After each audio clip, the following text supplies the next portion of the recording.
Hola a todos, estamos una vez más en Detente a Pensar en. En esta ocasión tengo la fortuna de que me acompañe Gerardo Gaya. Bienvenido. Gracias. Híjole, es la persona que es el director y fundador de Iluminemos de Azul, quien nos va a platicar un poquito de toda su fundación, de cómo funciona, qué es lo que hacen. Yo lo que más quiero en este video es que la gente pueda conocer la gran labor que haces. Entonces, Gerardo, porfa, bueno, Gaya, para los amigos. Sí, cuando me dicen Gerardo pienso que me están Así me están regañando. regañando los papás, güey. No, a ver, Gaya, platícanos un poco de qué es Iluminemos de Azul. Es una organización sin fines de lucro. Yo siempre he dicho que la palabra fundación a mí no me gusta, ¿no? Okay. Tiene una connotación, es una fundación al final del día, pero a mí nunca me ha gustado porque tiene connotaciones más asistencialistas, ¿no? Y mucho más allá de ser una fundación o ser una organización sin fines de lucro, yo siempre lo he pensado como un emprendimiento social, ¿no? Yo no tenía nada de experiencia en tema de fundaciones, cero, cuando decidí hacer y fundar Iluminemos de Azul. Entonces siempre lo vi como un emprendimiento social, o sea, en donde pues trabajamos para crear y mejorar la calidad de vida de las personas con autismo, para crear un impacto y para hacer, ahora sí que para tratar de buscar arreglar las cosas que no nos gustan en cuanto al autismo se refiere o la inclusión de personas con autismo. Ahora, yo creo que, ¿hace cuántos años iniciaste con esta fundación? Ya casi 6, el 11 de marzo. Híjole, la verdad es que yo recuerdo cuando oí la primera vez la palabra autismo, no tenía ni idea de qué era. Y no fue hace tanto, ¿no? Entonces, yo sí creo que el hecho de que des a conocer qué es, o sea, la verdad es que sí nos ayuda a la gente que no tenemos ni idea, ¿no? Entonces, yo no sé si nos puedas platicar un poquito qué es un autismo, porque puede haber gente ignorante igual que yo, que no tenga mucha idea. Fíjate que para mí, y yo he entendido, al principio lo tenía a lo mejor como teoría, ¿no? Y pues ahora sí que después de 6 años pues, lo hemos validado, ¿no? La importancia de visibilizar una condición que es invisible a los ojos, porque el autismo, comparado con otras condiciones de vida o con otro tipo de discapacidades, no se ve, físicamente Claro. no se ve, y eso representa un gran reto, ¿no? Siempre lo he dicho, en donde si tú estás en alguna comida, en algún restaurante o algo, y entra una persona en silla de ruedas, entra una persona que no ve, que trae un bastón, entra una persona con síndrome de Down, físicamente lo ves. Claro. Y automáticamente, habrá quien no, porque hay, perdón mi francés, pero mucha mierda de gente, claro. Pero habrá quien sí empatiza un poco, ¿no? Y el autismo no. El autismo físicamente no tiene ninguna característica, ¿no? Entonces, la importancia de visibilizarlo y crear conciencia, hemos visto el impacto que tiene, ¿no? El autismo es una condición de vida, es una condición del neurodesarrollo que es muy difícil y muy complejo de explicar, ¿no? Porque hablamos del espectro autista. Y digo, la OMS no nos ayuda en nada hablando espectro autista. Sí, espectro claro, frontal, o sea, ¿qué nombre? Y cuando dicen TEA, pues trastorno del espectro autista, dices trastorno espectro autista, dices no jodas, o sea, ¿qué es esto, no?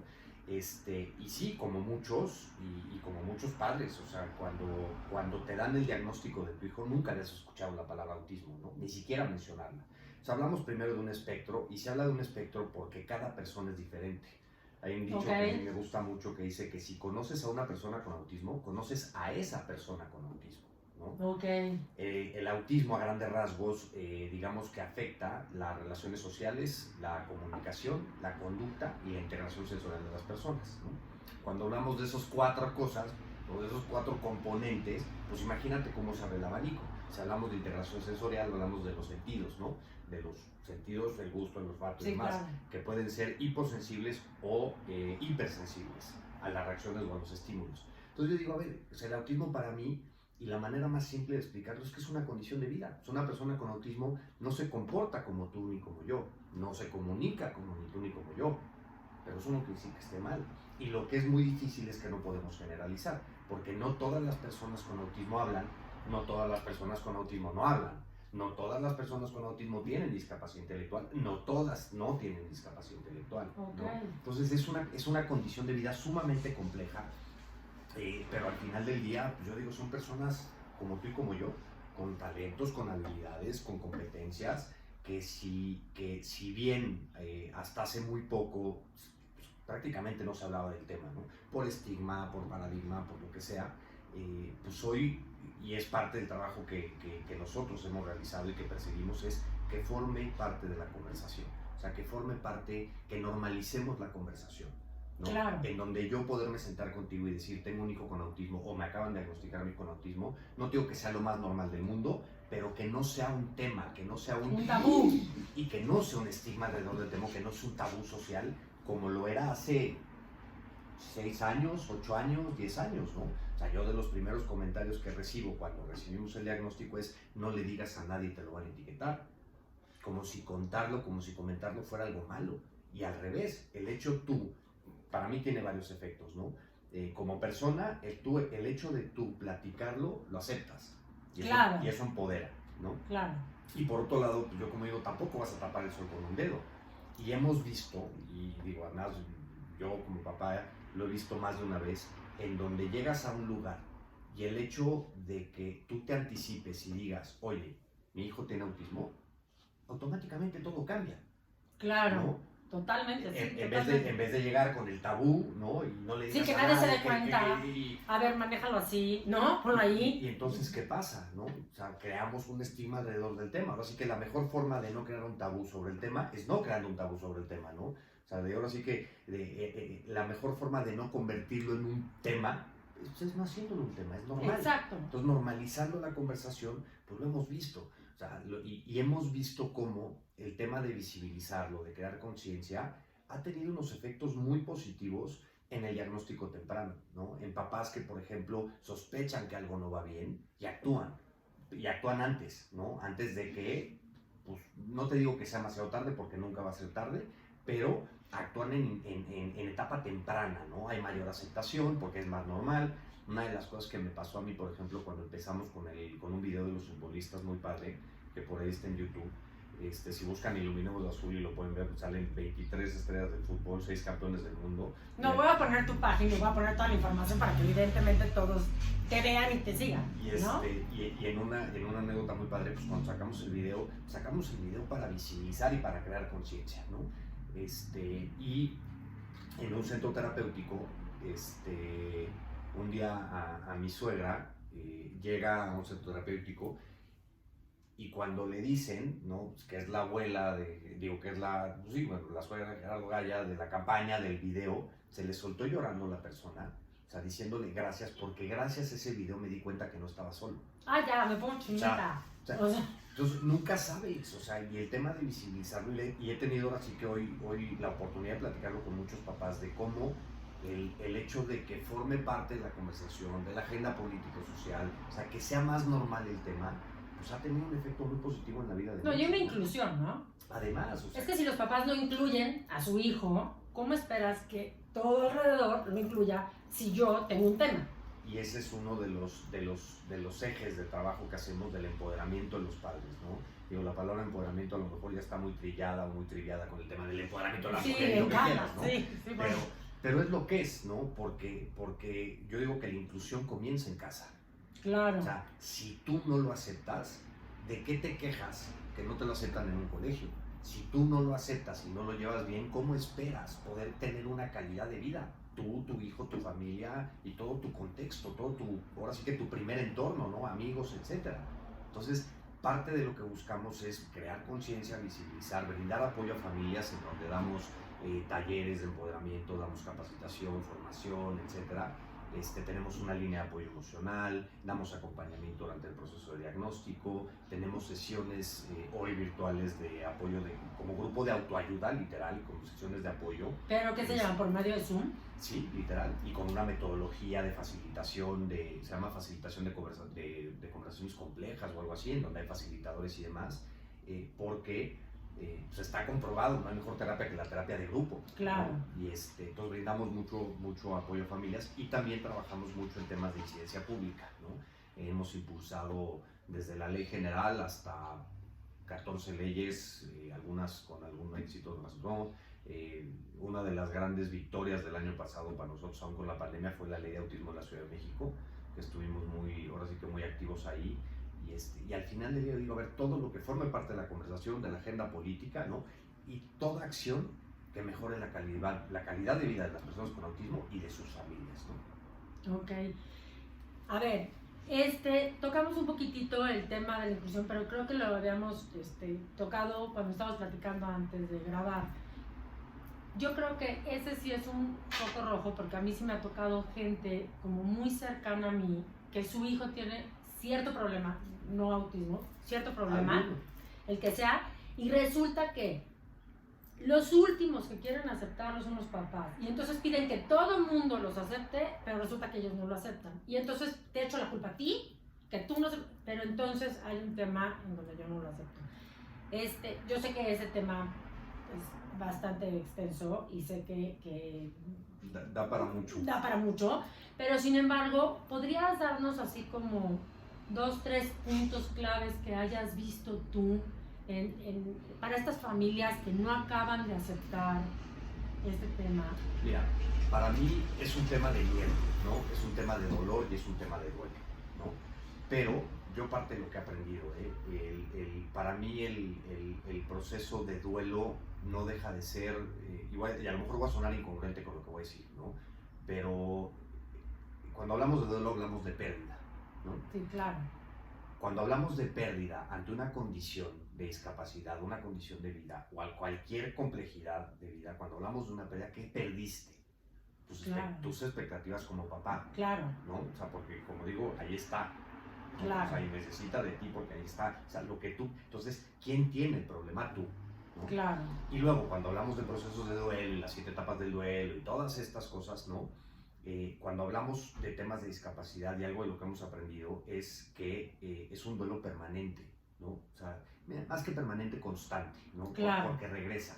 Porque una vez que pasas todas las etapas del duelo y llegas a la aceptación y estás fortalecido, estás esperanzado y demás, algo pasa, ¿no?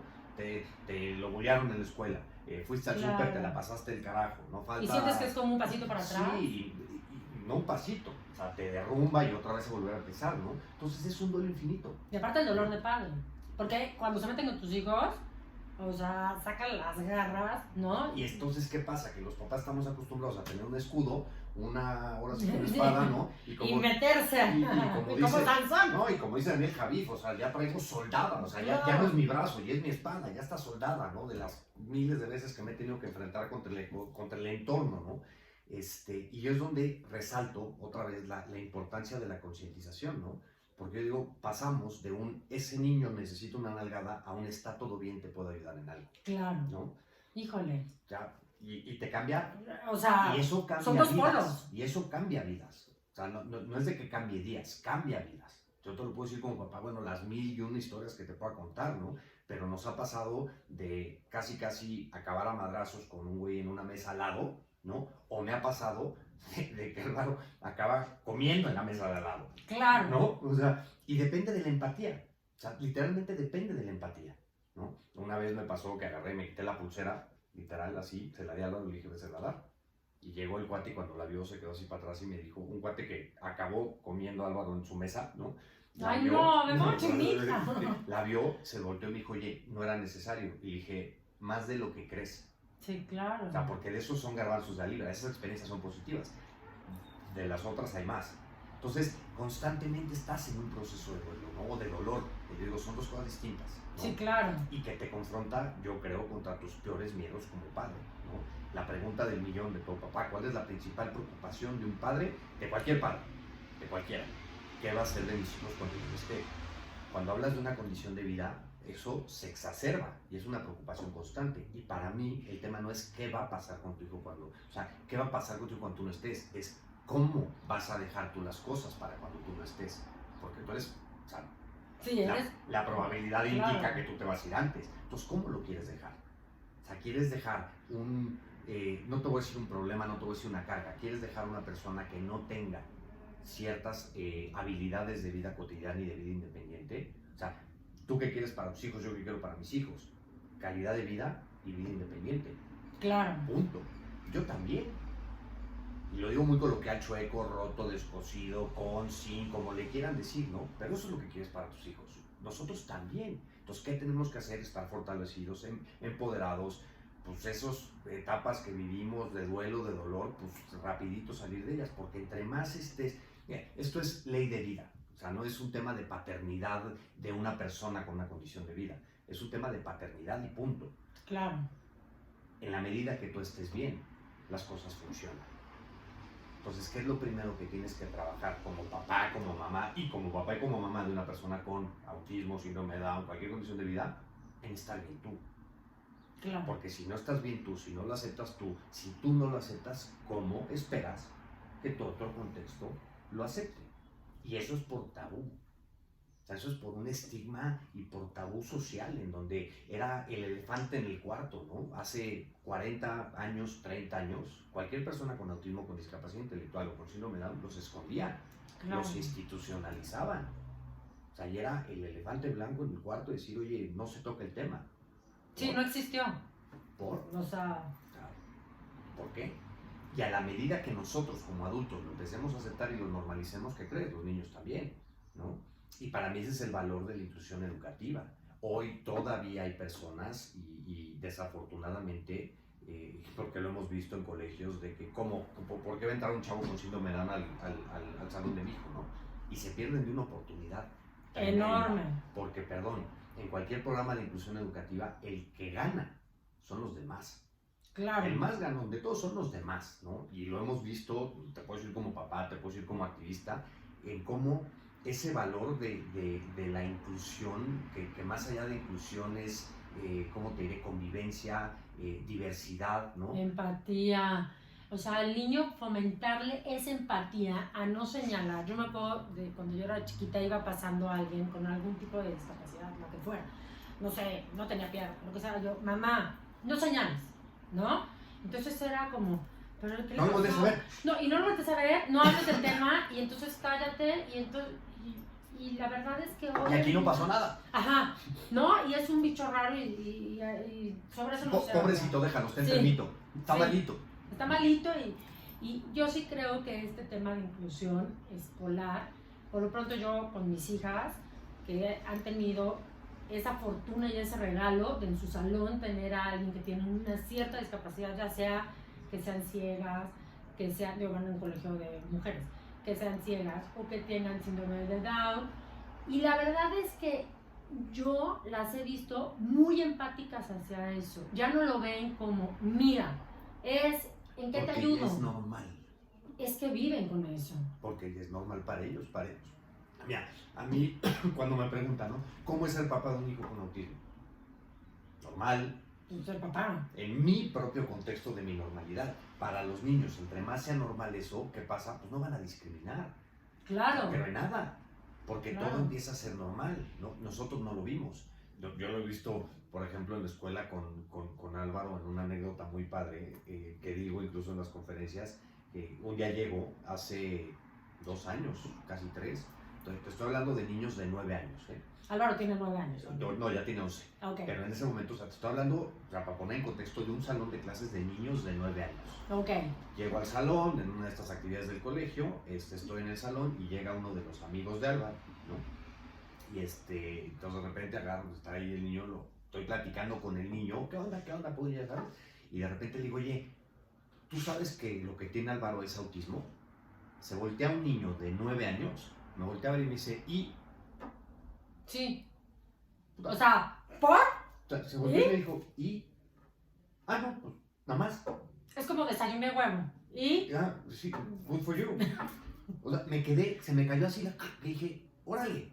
O sea, para ese grupo, para esa generación, es perfectamente normal. Hay una campaña de la, ¿cómo se llama? Red Iberoamericana de Educación Especial, o Red de Educación Especial Iberoamericana, algo así. Algo así. Pero un video que es increíble, que dice que si 1 de cada 7 personas en el mundo, de acuerdo a la Organización Mundial de la Salud, tiene una discapacidad, ¿no? ¿Por qué no 1 de cada 7 en tu trabajo?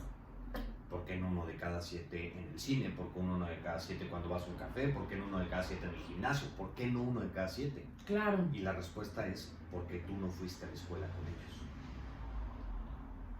Pues sí.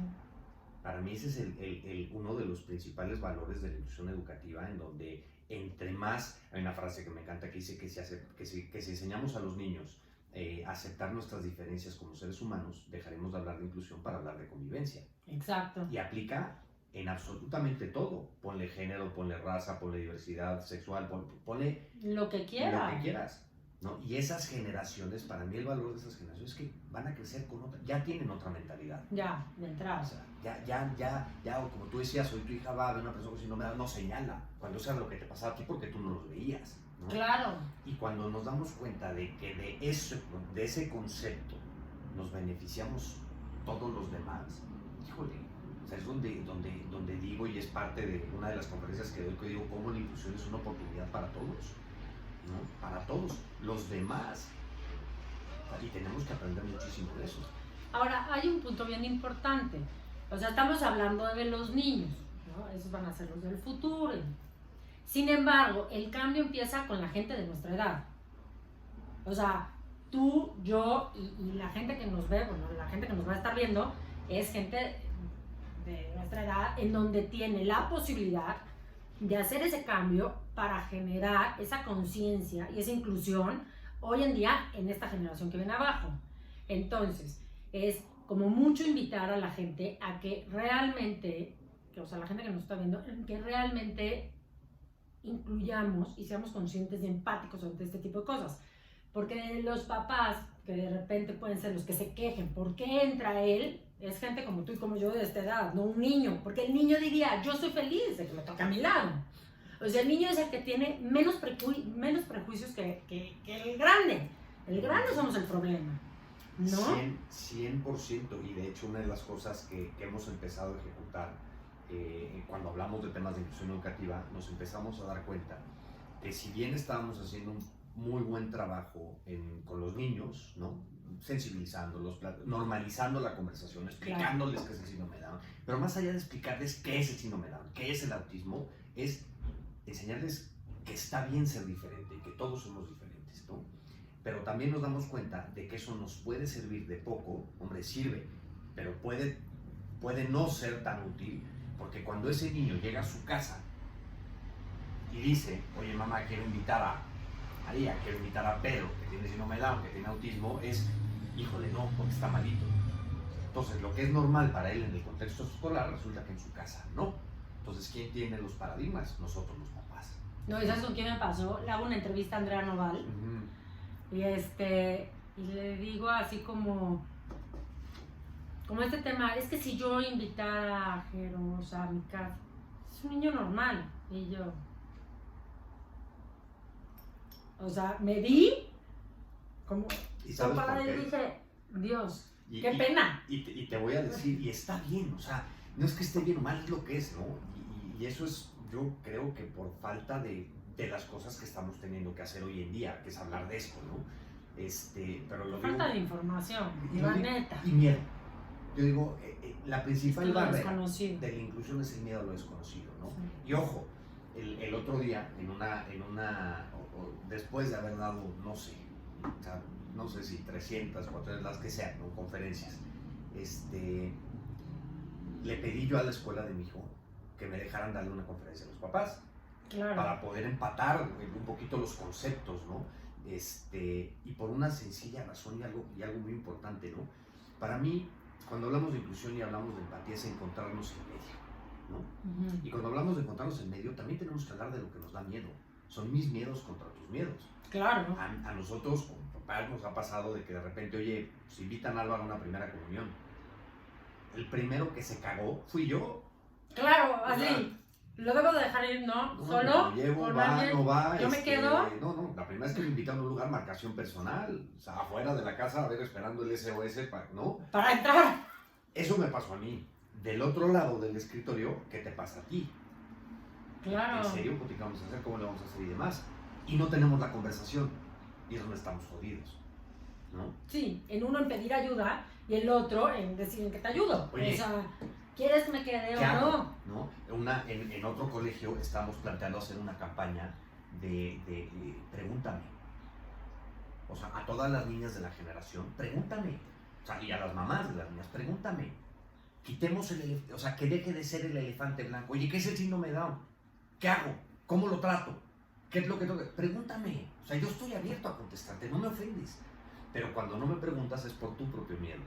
O cuando Claro. yo hablo del tema es por mi propio dolor o por mi propio miedo. Entonces tenemos que encontrarnos en medio. Y está bien, oye, quiero invitar a Jero a mi casa.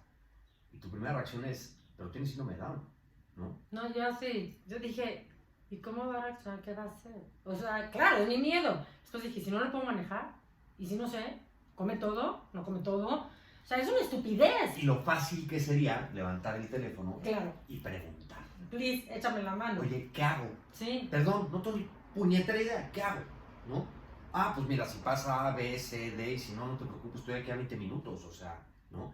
Pero el punto es, tenemos que normalizar esas conversaciones. No sé si has visto o leído algo de Brené Brown. Tiene un TED maravilloso, que es ¿De qué? el poder de la vulnerabilidad, Wow. que dice que el no tener las conversaciones que nos hacen incómodos es la definición de privilegio, Ok.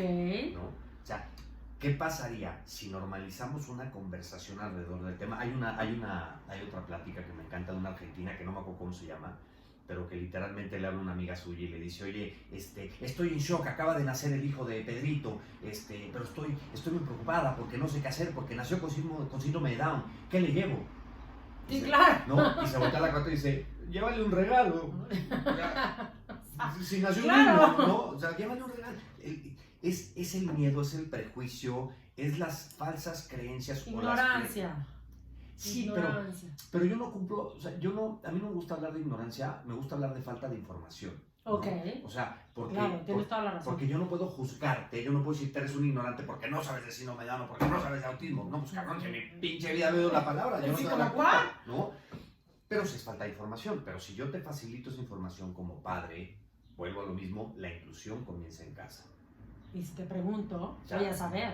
Si tu hija invita a mi hijo y de repente ahorita, y no sabes qué hacer, coño, pregúntame, tengamos esas conversaciones. No sabes, porque además estaba ahí, cuando di la conferencia esta en el colegio de mi hijo, estaba ahí la mamá que lo invitó. O sea, y le dije, tú invitaste y seguramente te cagaste de miedo. ¡Claro! ¿Y qué crees? ¡Y yo también! ¿No? estábamos igual! ¿Y qué no hicimos? Hablar. Platicar. Y tan fácil que hubiera sido, acabó yendo y todo perfecto, ¿no? Bueno, pues eso creo. Así todavía no me enteraron de lo contrario. Pues, Espero. no news, good news, ¿no? Ya sé. Pero tengamos esas conversaciones y ese es el punto para mí más importante, ¿no? De normalizar las conversaciones a pesar de nuestros miedos. Oye, es que no sé qué hacer, pregúntame. Oye, ¿cómo lo trato? Pregúntame, no me ofendes. Claro, ahora también les aperturar a los papás, porque de repente también los papás se pueden sentir un poquito ofendidos o cualquier situación, que es lo que menos quieres, ¿no? ¿Sí? Y pero volvemos a lo mismo, si tú lo aceptas y lo tienes muy entendido, muy como plantado, entonces no te va a molestar que te pregunten, al revés. Eso es parte de lo que yo le llamo el empoderamiento de los papás, ¿no?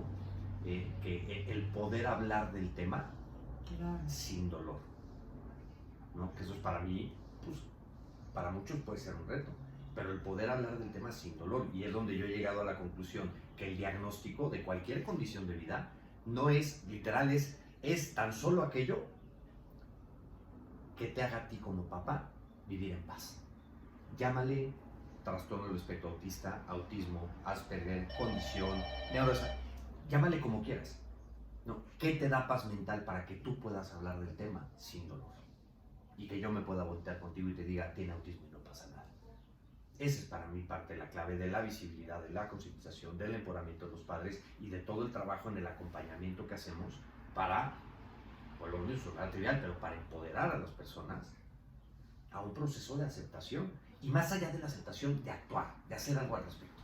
Porque somos una cultura en donde, y yo digo, ¿quién me va a ayudar, no? Crecimos viendo el Chapulín Colorado, o sea, perdón, Sí, no se te va a aparecer y te va a decir, o sea, ¿quién me puede ayudar, no? Sí. No. Ya llega el Chapulín Colorado, o sea, hello. Si no te ayudas tú, nadie te va a ayudar. Entonces, ¿qué vas a hacer al respecto? ¿No te gusta algo? Arréglalo. Oye, te va mal en la escuela con tu hijo porque tu hijo tiene una condición de vida, déficit de atención, habla el tema, haz algo al respecto. No te esperes a que alguien lo solucione. Pero no estamos acostumbrados por miedo, por dolor, por frustración, por lo que sea, a brincarle esas granadadas. Da trabajo, duele. Duele confrontarte con una realidad. Bríncale a la pinche granada antes de que explote, porque eso puede terminar en otro tipo de problemas, ¿no? Sí, lo que pasa es que cuando te duele siempre dices, hasta aquí, Mejor no. o sea, no lento, ¿no? Pero sí, desgraciadamente tienes que entrarle, porque es algo con lo que vas a vivir y tienes que aprender a vivir. Y que tienes, y que no se va a ir. Exacto. O sea, no es un tema, como digo, no es una gripa. O sea, no es de que te tomaste 2 aspirinas y ya le hiciste. No es una gripa, ¿no? No, y mientras más rápido lo aceptes, mientras más rápido des este paso para lograrlo, más rápido vas a salir y vas a estar bien y vas a estar tranquilo, ¿no? Y también tu hijo va a poder estar tranquilo. Entonces, a ver, Gerardo, seguimos. Te quería platicar un caso que a mí me pasó, que de hecho, a la par de que nace Javiera, mi hija, nace el hijo de unos amigos de nosotros. Y me pasó justamente en el rancho de la familia, que yo tenía sentada a Javiera y por otro lado estaba este niño justamente puesto sobre una cobijita y lo único que hacía era bum, bum, ¿no? Entonces yo veía el tema, yo veía a mi hija sentada chapoteando y veía este bebé y yo decía, Dios, ¿será que la familia no se ha dado cuenta que hay un tema? Entonces yo decía, no sé si es tan evidente para mí y tampoco evidente para ellos, que hay algo, hay una diferencia. Pasan varias cosas ahí, lo dijiste perfecto, ¿no? O sea, a lo mejor para ellos no era tan evidente o para ti era muy evidente, ¿no? Claro. Y no es que sea negación, ¿no? Pero es que a lo mejor no es tan evidente. Pero eso, lo que está cañón y parte de lo que hemos ido aprendiendo es el efecto que eso tiene, ¿no? ¿Qué sucede cuando sospechas que algo no va bien, ¿no? Primero, velo, primero identifícalo, ¿no? Ya que lo tienes identificado, empiezan las sospechas de que algo no va bien. Pero fíjate los efectos de eso. Si yo creo que algo no va bien, ¿con quién voy? Con mis amigos, con mi familia, ¿no? Oye, es que creo que algo no va bien. Sí, claro. ¿Y cuál es la reacción del contexto familiar o de amistades? No te preocupes, no, hombre, está todo bien. No, hombre, no te asustes, ¿no? Entonces, bueno, te da paz 1 mes, 2 meses, 3 meses. Por fin te animas a ir al pediatra. Llegas con el pediatra y le dices, oye, es que yo creo que algo no va bien. No, hombre, no te preocupes. Te valida lo que te están dando, porque el pediatra no tiene ni idea de temas de neurodesarrollo. Los pediatras... Sí, claro. O sea, yo como digo, a ver, y lo digo con todo respeto, no es que nada más hagan eso, ¿no? Pero miden, pesan, vacunan y llegan, sí, vámonos, ¿no? O sea, literal. Y 15 minutos, porque viene el siguiente. Y nadie le da un seguimiento al tema de neurodesarrollo. Debiera de haber una cartilla de neurodesarrollo, como hay una cartilla de vacunación, no para temas de autismo. Cuando hablamos de neurodesarrollo, hablo desde déficit de atención. Sí, ¿no? bueno. Por ver cómo van cumpliendo. Total, te valida, ¿no? Te valida el no te preocupes. 6 meses después, sigues pensando y creyendo que algo no va bien. Vuelves con el pediatra y a lo mejor en ese momento, que ya pasaron 9 meses o 10 meses, ya te dice, bueno, sí, chance, sí te voy a recomendar que vayas con este neurólogo pediatra y te pasa los datos de su colega, ¿no? Y entonces tú agarras y te asustas. Y a lo mejor te tardas 3 meses en ir. Claro, y va pasando el tiempo. Y estás perdiendo tiempo, sumamente valioso, ¿no? En el sector privado, en el sector público... No, bueno, no se diga. O sea, hay un estudio en donde se demuestra que en el sector público obtener un diagnóstico de autismo tarda 18 meses. 18, porque tiene que ver, son 6 interconsultas. Imagínate 6 consultas en el sector de salud. Vas primero con el médico general, después con el pediatra, después con el... No, y aparte el tiempo. Y el tiempo que perdiste en eso, ¿no? Sí. Y lo que hemos visto es, por un lado, es la intuición de los papás nunca falla. Nunca. Nunca, nunca, nunca, nunca, nunca. Entonces yo mucho de lo que les digo va mucho más allá y entiendo la paz que puede llegar a darte cuando te confirman, bueno, cuando aceptas la confirmación de un diagnóstico, no cuando te confirman, ¿no? Pues tiene nombre y apellido. Hay personas que necesitan la respuesta, que necesitan el porqué, que necesitan el que quiero saber exactamente qué tiene y están persiguiendo un diagnóstico, ¿no? Y a veces buscan respuestas que a lo mejor ni la ciencia tiene para darte. ¿No? Y entonces estás en una búsqueda de esas respuestas, pero una vez que te confirman o que tú aceptas la confirmación de un diagnóstico, ¿no? ¿Qué sucede? Pues empiezas a actuar. ¿Por qué no actuaste antes? Entonces, mucho más allá de qué tiene, cómo se llama lo que tiene, con qué se come lo que tiene, cuál es el diagnóstico que tienes, qué estás haciendo al respecto, ¿no?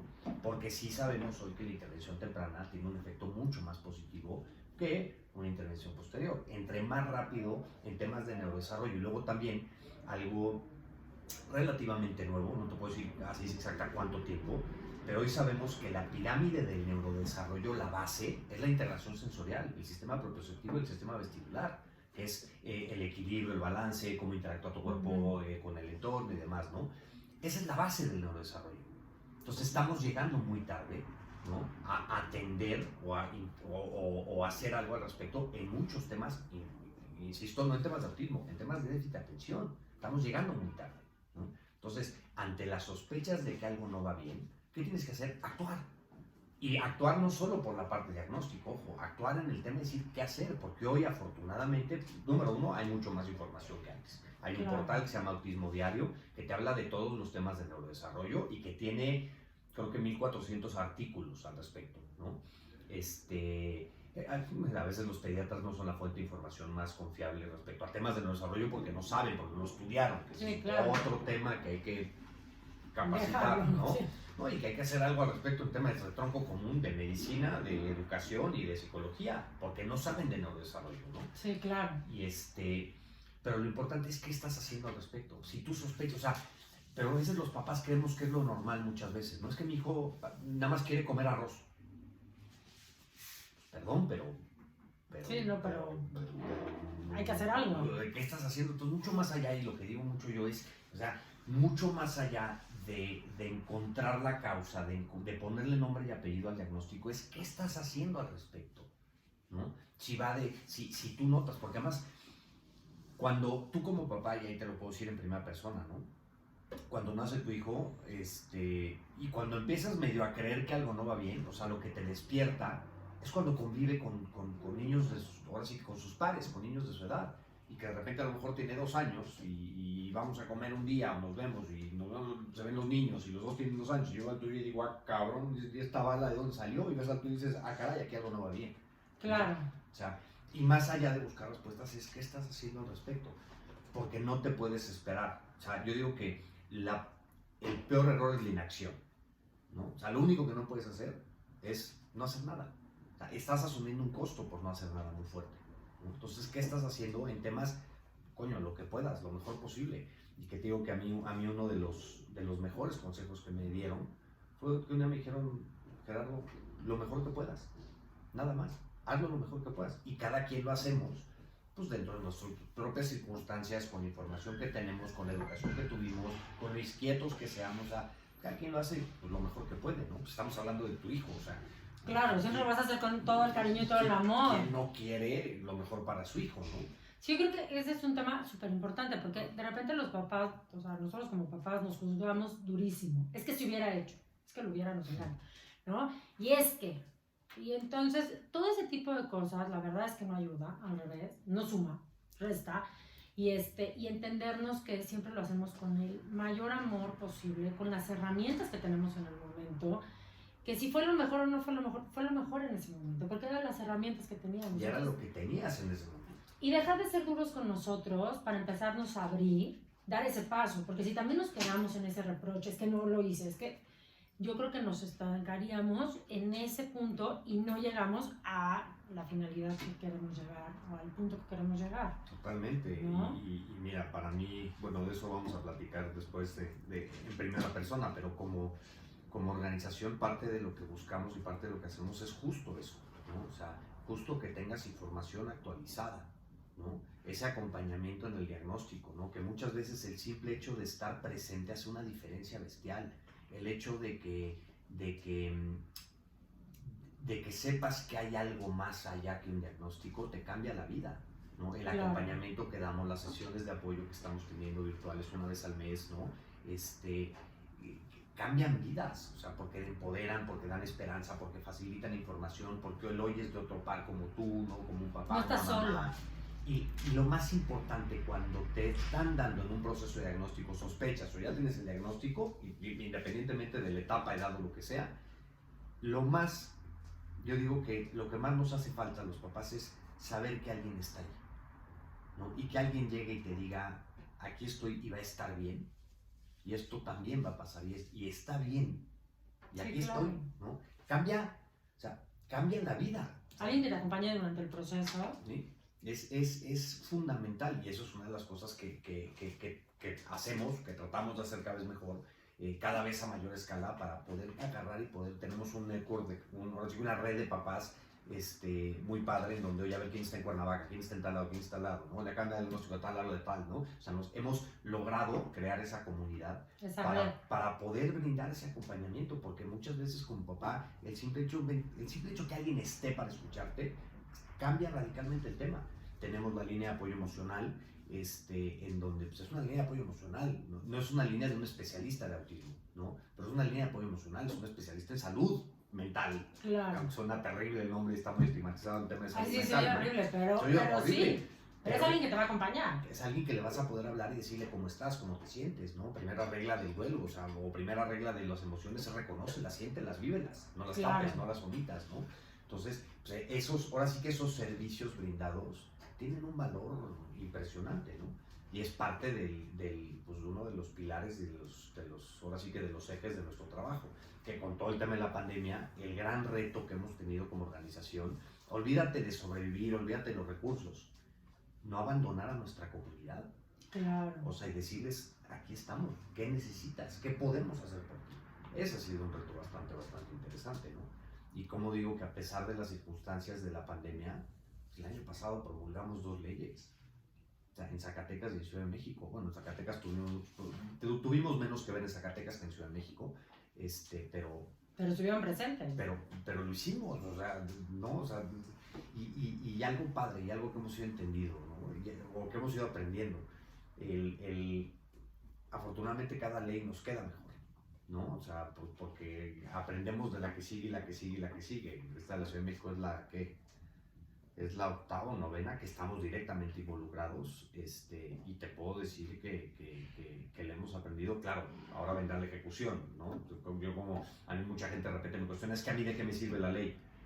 Puta, espero en Dios que algo, o sea, porque nos partimos la madre cuánto tiempo, yo espero que sirva de algo, pero la ejecución, pues no es ni bronca del diputado ni mía, o sea, nosotros hicimos nuestra chamba, ¿no? Claro. Le toca al que tiene que ejecutar el tema, ¿no?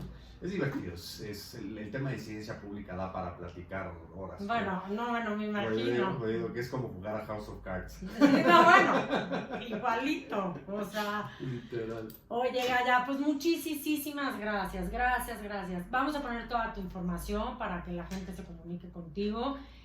¿Cómo podemos ayudar a la fundación? Mira, actuando ahora sí que desde lo que se pueda, ¿no? Tenemos un programa de donativos mensuales, que obviamente es el que más nos ayuda, 100, 200, 300 pesos, le digo, o sea, no hay acción pequeña, no hay donativo pequeño. A veces las personas no donan por dos razones, ¿no? Porque piensan que A, no te va a servir de nada, o B, porque piensan que todo mundo te ayuda.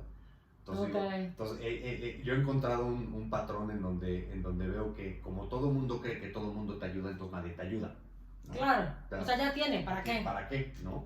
Tenemos un programa de donativos mensuales, ¿no? Con suscripción, tarjeta de crédito, que nos viene ¿dentro de la página? Dentro de la página, y si no lo encuentran, ¿Quién ahí el nos teléfono? mandan un mensaje, ¿no? Por favor, nosotros nos comunicamos. Si no lo encuentran, yo me encargo de dárselos, ¿no? Actuando, o sea, literalmente compartiendo los posts de Facebook, nunca sabes a quién le llegas, compartiendo este video, o sea, todo lo que normalmente hacemos, porque nunca sabes el valor de un compartir, de una publicación que hable de algo, ¿no? Claro. O sea, de veras es impresionante. Y bueno, y también pues en temas ahorita de voluntariado no, porque pues no estamos haciendo nada presencial, pero si hay por ahí algún marquetero digital, alguien que le sepa temas de tecnología, alguien que le sepa temas... O sea, alguien que sume. No, que sume desde sus propias cosas, ¿no? Porque muchas veces también nos ha pasado decir, oye, es que te quiero ayudar, güey. ¿Y? ¿Qué sabes hacer? No, que tú necesites. No, a ver, ok, sabes contabilidad, necesito un contador, ¿no? O sea, pero el chiste es hacer algo, porque mira, si algo yo he aprendido ahora sí que en los últimos 6 años de mi vida es que no hay acción pequeña, no hay foro pequeño, en donde todo suma, en donde tienes que ser parte de lo que crees, tienes que defender lo que crees, no tienes que ser parte de algo en lo que crees, no puedes ir por la vida esperando a que te solucionen los problemas. Claro. No tiene nada que ver lo que voy a decir, pero es una realidad, ¿no? Nos quejamos de lo bueno que tenemos y hacemos muy poco, ¿no? Exacto. O sea, ¿cuántos votamos? Exacto. Y de repente hay gente que se queja todo el santo día y ni siquiera fue capaz de pararse en una casilla porque le dio hueva hacer una fila de media hora. Exacto. La primera obligación Totalmente. es votar, si no, no te quejes, ¿no? Sí, si no Aunque empezamos el pierdas. cambio por nosotros mismos, ¿quién lo va a iniciar? Y que cualquier persona puede hacer una diferencia. Claro. ¿Ya? Y lo único que tiene que hacer es intentarlo. Exacto. A su alcance, con sus propias circunstancias. Hay gente que la está pasando de la refregada y que te discuta cuando le hice un donativo de 100 pesos, te dice, no hay ni 100, ¿no? Hay gente que puede dar más. Hay gente que puede hacer, hay gente que tiene tiempo, hay gente que tiene relaciones, hay gente que tiene empresas, ¿no? Yo Claro. digo que mucho más allá de un apasionado de la inclusión o de mi trabajo, soy un apasionado del marketing con causa, ¿no? En donde utilizamos el poder y el alcance de las marcas para comunicar y para recaudar fondos, ¿no? Y hemos hecho desde tacos de tortilla azul.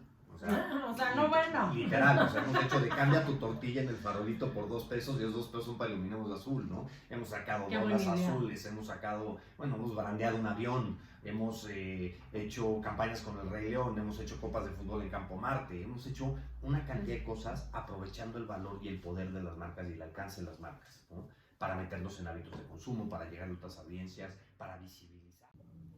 Hola a todos, nunca me había pasado que parte del video que estuviera grabando se cortara y resulta que es lo que me pasó con la entrevista de Gaia. Entonces por este medio me despido, le doy las gracias a Gaia por haber sido parte de Detente a Pensar en y por habernos enseñado tanto, por poner ese granito de arena que yo creo que hace la diferencia en este mundo. Gracias Gaia y gracias por enseñarnos tanto. Y gracias a ustedes por seguirnos, por seguirme y por ver mi canal. Espero que les guste y saben que es un canal abierto para todo el mundo. Si alguien quiere que lo entreviste o aportar algo o hacer parte de la sección de Manos a la Obra, con muchísimo gusto contáctenme. Espero que se encuentren muy bien. Saludos.